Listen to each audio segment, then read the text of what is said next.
Welcome to ILTV's Israel Daily. I'm Nadar Gavelazi, and coming up in today's newscast.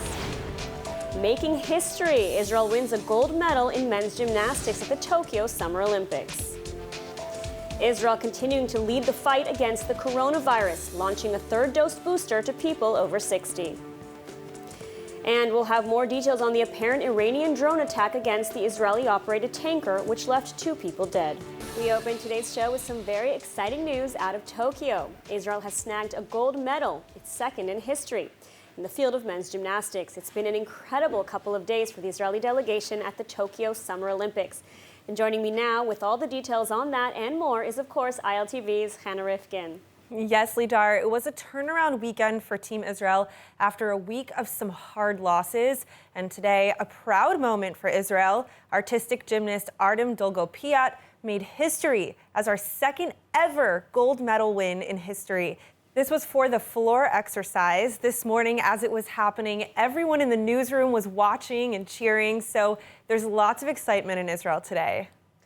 And the last time we won a gold, which was, I think, the first time ever, was in 2004, right at the Athens Summer Olympic Games for Gal Friedman in windsurfing. Yeah, but that's not all. This weekend, Lidar, Israel's favorite judokas pulled through in the mixed judo team matches on Saturday, beating Russia 4-1. It's a great turnaround of events for the judo team, taking home the bronze. Israel's second medal in Tokyo. Timna Nelson-Levy actually won the deciding match, so it seems like we spoke too soon last week. It seems like they did everything they possibly could to bring home a win for Israel and to redeem themselves. Yes, exactly. Sagi Muki and Peter Palchik even said that they gave their hearts and souls to this last chance after having such a tough week of individual losses. All right, now moving on to baseball, right, in a giant upset this morning, right? Israel beat Mexico 12-5. Now they've been up against some super tough opponents, right? USA destroyed them and Japan beat them by just 1 point. Almost all hope lost, but then this win. And they still have a chance to bring home a bronze for Israel. They've moved on to the double round robin phase. So Tuesday is their next game. We're going to keep following them in their dream come true journey. It's truly inspirational.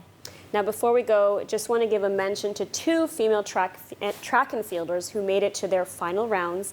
Long jumper Hana Kniazievia Minenko and runner Selamawit Tferi. Difficult names to pronounce. They've quietly been advancing their way through. These women are making big strides, Lidar. Teferi set a new record for Israel in the women's 5-kilometer run. Her new record is 6 seconds faster than the last. Now, Minenko competed in her final round today, the women's triple jump, and although she landed herself in 6th place, she did not get a medal. This is still a big feat for Israel to even get to a final round. Absolutely. Hannah Rifkin, thank you for taking the time to be with us today. Good to be here as always, Lidar. Now in coronavirus news, Israel continues to be a world leader in vaccinations against the coronavirus, launching a new campaign to administer a third dose booster to people aged 60 and over. This as the number of new cases from the Delta variant continues to rise. Let's take a look at the report. Thousands of Israelis are set to get the third dose booster of the coronavirus vaccine on Sunday, with Prime Minister Naftali Bennett saying the goal is to see 1.5 million people over the age of 60 vaccinated within 8 days. Bennett and President Yitzhak Herzog officially kicked off the campaign to receive a third dose on Friday. President Herzog and his wife Michal received the shot together at the Sheba Medical Center at Tel Aviv. We are beginning the booster vaccination, which is so vital to enable normal circumstances of life as much as possible in this very challenging pandemic which society and humanity is faced with. With this new step of the Israeli government, which I'm proud as the President of the State of Israel to launch, I believe that it's also a lesson to the entire humankind that we have to protect each other and take the necessary steps to make sure that we can all function as normal and ordinary states and societies. The campaign, a bid to fend off the coronavirus Delta variant, will effectively turn Israel into a testing ground for the booster before approval by the U.S. Food and Drug Administration. My friends, Israel is a pioneer in going ahead with the third dose for older people of the age of 60 and above. the fight against the COVID pandemic is a global fight. The only way we can defeat COVID is together. Together means sharing information. Together means sharing methods, technologies, insights, and actionable steps. Israel is open to share all the information that we can gain from this bold move, and we're gonna win, but together. Thank you. Meanwhile, senior Israeli figures are joining in the effort. On Friday, Bennett also spoke with Knesset Speaker Miki Levy and Supreme Court President Justice Esther Chayut, asking them to receive the third dose since they both meet the required criteria. The two accepted his request and will receive the inoculation soon. Also joining the effort was former Prime Minister and leader of the opposition, Benjamin Netanyahu, who also received the third dose along with his wife Sarah at Tel Aviv on Friday. After which he called on the public to go and get vaccinated. לחבר'ה צעירים, לכו להתחסן. אם התחסנתם כבר, קחו את אבא ואמא, את סבא וסבתא, ושילכו לקבל את החיסון השלישי. אתם זוכרים מה אומרים? פעם שלישית, לידה. אתם נפלם. The campaign was launched as Israel struggles to contain the Delta variant. On Sunday morning, the health ministry released figures saying that the number of severely ill patients jumped to over 200 people, standing at 212 with 42 in critical condition. In the last day, 2,080 cases were diagnosed, bringing the total number of active cases in the country to nearly 19,000. And these worrisome statistics leading many senior Israelis to be the first to go out and get the booster. I think it's the best thing to do after you do your risk management. If you were twice, why not to be the third time? And we are in good health, so why not to keep being healthy? Now in other news, the cabinet convened Sunday morning to hear a proposal on the 2021-2022 budget. The government has been running without a formal budget for the past 3 years, and so today marks a true test for the coalition. Here with more details of this uphill battle is ILTV's Asaf Nissan. Asaf, thanks for joining us. Thanks for having me. The cabinet convened today. What is the status of the new budget? What needs to happen now for it to be approved? So the budget itself is currently being discussed in the government and will probably be discussed for the next couple of days in order to decide whether or not to pass the current proposal. We're seeing the coalition itself still being divided whether or not to pass it in its current bill and its current status, and yet, well, we're not sure how this will progress. That's why we're expecting these long couple of days. What are some of the main highlights in the proposed budget, some of the major financial allocations? So we're going to be seeing 3 major highlights happening in this bill. We're going to see the arrangements law, which will allow taxation and thus helping the government pay for its current budget. We're going to see the budget bill itself, which will actually determine how much money each government branch will get. And the most noticeable changes is going to be around the agricultural fields, which is going to actually make the agricultural market convenient to the European standard, opening its market to competition, thus lowering the prices for different fruits and vegetables. Now, I understand that there was a rift between the health ministry, which demanded more money, and the finance ministry, and that the health minister has threatened not to vote in favor of the budget. I mean, what is this rift about, and what essentially is this fight over? So the rift is happening for 2 reasons. One, the promise that was made pre-government that both in the north and the south will be built new hospitals. Those are not going to happen, of course, due to the second reason, which is going to be the cuts in the budget itself. The health budget is currently expected to take a hit of $11 billion a year, thus making it much more difficult for the ministry to deal with the upcoming crisis again with COVID, even though COVID itself has been standardized and put as part of the health budget. But we're still going to see a lot of problems here regarding beds, regarding rooms in the hospitals. This is an ongoing problem that is actually threatening to hurt the entire government. With even the health minister Horovitz calling out their government, a right-wing government in that part, which is the reason why they're not going to fund much more of the financial side of the health budget. They're not going to give much more money. They're going to give it a lot more difficulties. And because of the fact they believe it's supposed to be more privatized and more right-wing and more free market, they're probably going to be more against of giving more budget to it. But then again, this can't happen without referring to the COVID crisis. And aside from health, which given the coronavirus and even before was a major issue here in Israel, what other points of contention have there been in formulating this proposal? And is everyone finally content with the outcome? Well, Lidal, as I mentioned, there are two other laws, of course, we have to refer to. The arrangements law, which as far as I heard, hasn't caused any sorts of problems and even been promoted by the environmental office, since the Minister of Environment Protection, Tamar Zandberg, is for the fact that we're going to tax more of the sweet stuff, more the use of plastic, and those, of course, will help better the environment. But we are seeing a lot of strife regarding the agricultural reforms. Those, of course, being made by Agricultural Minister Oded Foyle, who wants to open up the market and make it a little cheaper for the simple consumer to buy fruits and vegetables. But that, of course, comes to clash with the current farmers and suppliers of the market that are mostly Israeli, and they are saying that this law will end them. This law will not give them any more money, and this will not help them breathe, since they're already cutting off some of their budget and some of their prices in order to make sure that their supplies will be sold in the different markets out of Israel.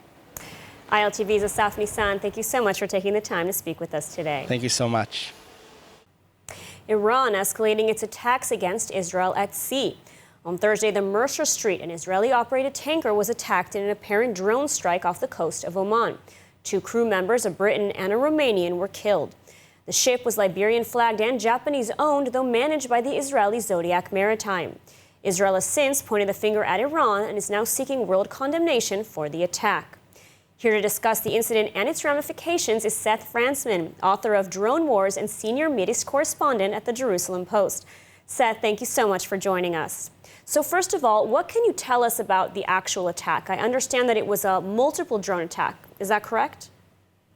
Yeah, we heard about it on Friday, and basically what the reports have said, or how it's developed, is that apparently several drones targeted different parts of the boat, perhaps including the sensitive parts like the bridge where it's commanded from, maybe even the living quarters. I think a lot more needs to be determined because there will be investigators out there and things like that. But the drones apparently are of a type that is called a kamikaze drone, where the drone itself actually is the warhead, kind of like a cruise missile. And those apparently slammed into the boat. Although, again, we need to wait probably for a bit more information to come out from investigators to see if that's accurate, or how many drones were involved, or if there was also a surveillance and things like that. But it certainly seems like a very not only deadly but very sophisticated and complex attack, which would certainly be a big danger then for other commercial vessels in that area.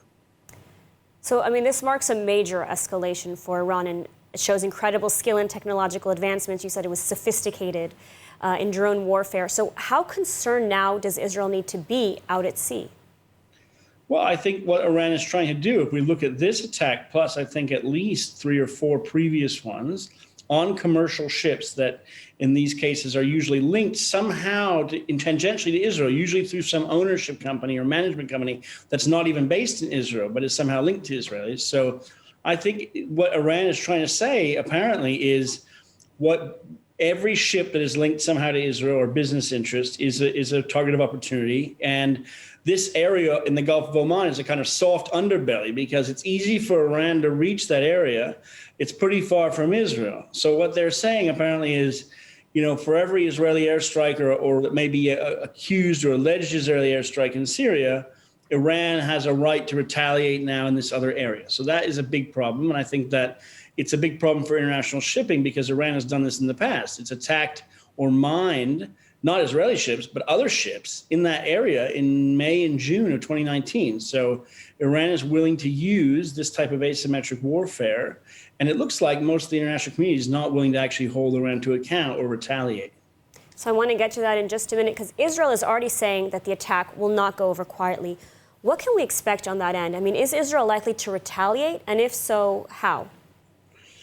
Well, we just don't know what that could look like. I think we do know in the past, of course, that Israel has not necessarily retaliated, but we know that Israel has said openly in the past that it carries out airstrikes and things in Syria against Iranian entrenchment. So we don't know exactly where any type of response might come from. I think it does appear that Israel at the moment wants to try to raise this alert to the international community in the UK and the US and other partners and allies to get them to kind of say and affirm that, yes, this was an Iranian attack. So that's on record. So it's not just a mystery that happened off of the coast or a boat was damaged.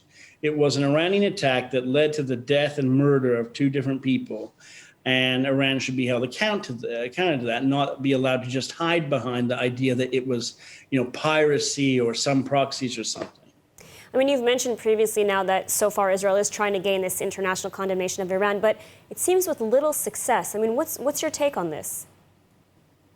Well, I think Israel faces an uphill battle because there is a tendency in the international community to excuse Iran's actions, and not only to excuse them, but particularly when they're against Israel, as if Iran has some sort of a carte blanche or blank check to do whatever it would like in the region against Israel, whether it's arming, the Hamas or Hezbollah or trafficking weapons or ballistic missiles or arming militias or just giving threats, death threats against Israel. So I think that, Iran has not been held responsible for a whole series of attacks over the years, whether it's attacking Bulgaria against tourists or against the Jewish center in Argentina decades ago, in which many were killed. So Iran seems to never be held responsible. And I think that Iran feels that it just can do whatever it wants. So it's a big uphill battle for Israel and the international community. And it's not entirely clear that that's going to change. Absolutely. Seth Fransman, thank you so much for your insight. Thank you for having me. Now, anti-Israel sentiment, anti-Semitism, and the BDS movement continue to make waves. The latest incident at Rutgers University, where anti-Israel student groups are now calling to defund Rutgers Hillel. And this is just the tip of the iceberg, with misinformation and delegitimization of Israel becoming almost mainstream. And now, this past week, U.S. President Joe Biden appointed historian Deborah Lipstadt as the U.S. ambassador to combat and monitor anti-Semitism. And she will no doubt have her hands full with the recent growing tide of anti-Semitism.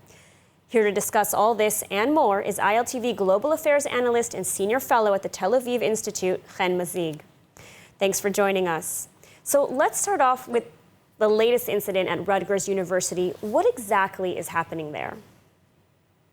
So students supporting Students for Justice in Palestine, the anti-Israel group on the campus, which it's a national organization that have chapters all over the U.S., have decided to call to defund the Hillel House on campus because what they describe it as being too Zionist. The idea that a Jewish house on campus where Jewish students can go to and have Shabbat dinner or have celebrate holidays. And of course, because Jewish identity is inherently tied to the land of Israel, Israel is also part of Jewish identity. But both Zionist and anti-Zionist Jews are welcome there. It's just a Jewish house on campus. And Students for Justice in Palestine have decided to make this the target of their attack, calling the university to defund this student house, basically turning from just a student group into a hate group that is targeting the Jewish community.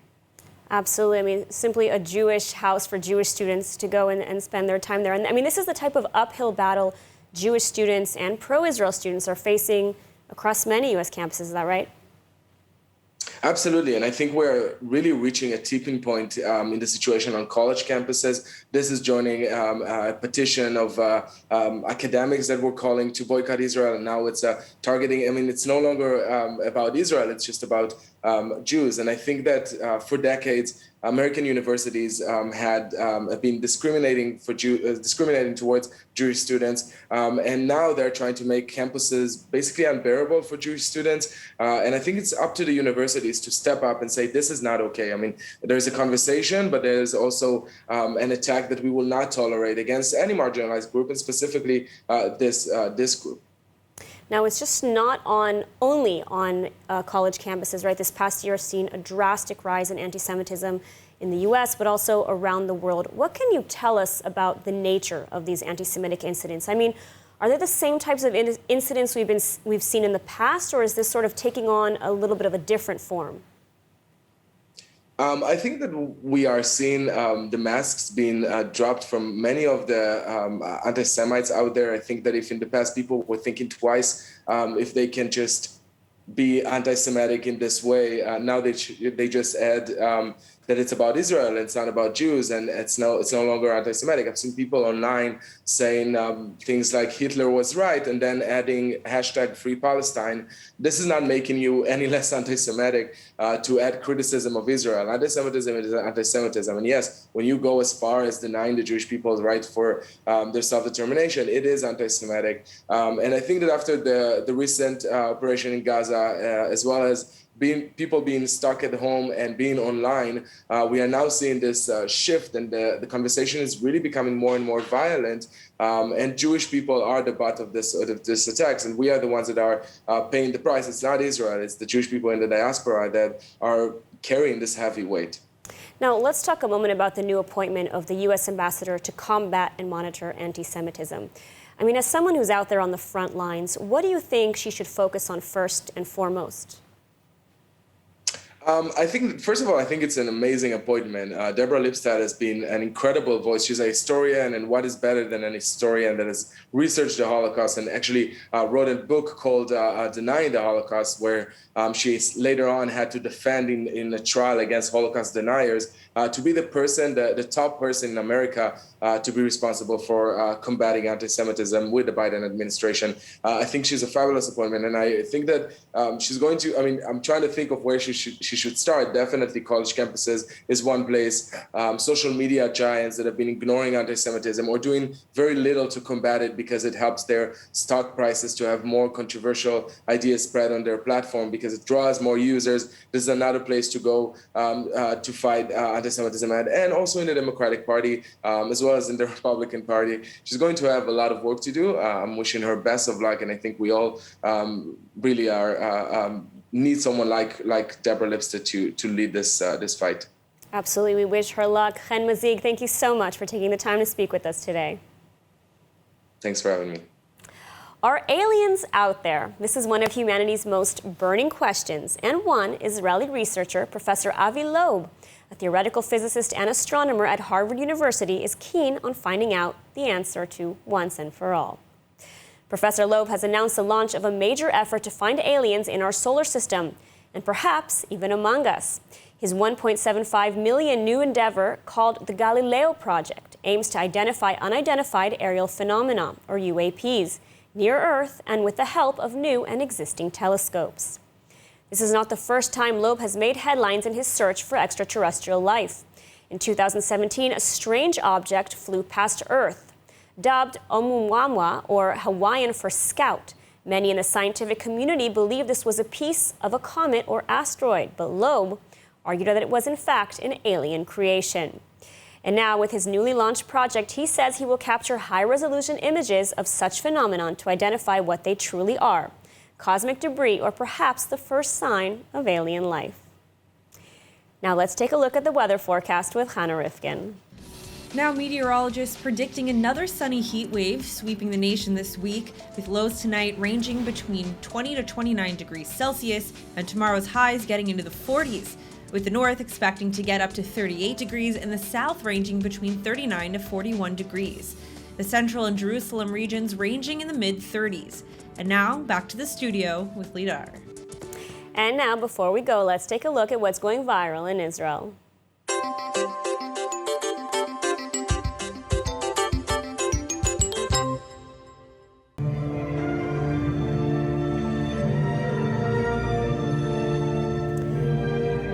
What we're seeing is the medal ceremony for the men's floor gymnastics at the Tokyo Summer Olympics, where Israel won gold. All right, that's it for today's news. Today's exchange rate is 3.23 shekels to the American dollar and 2.59 shekels to the Canadian dollar. And finally, for the latest updates and news from ILTV, please like us on Facebook, follow us on Instagram, and subscribe to our YouTube channel as well as to our newsletter at iltv.tv. I'm Ladar Gavei-Lazi. Be well, and thank you so much for watching.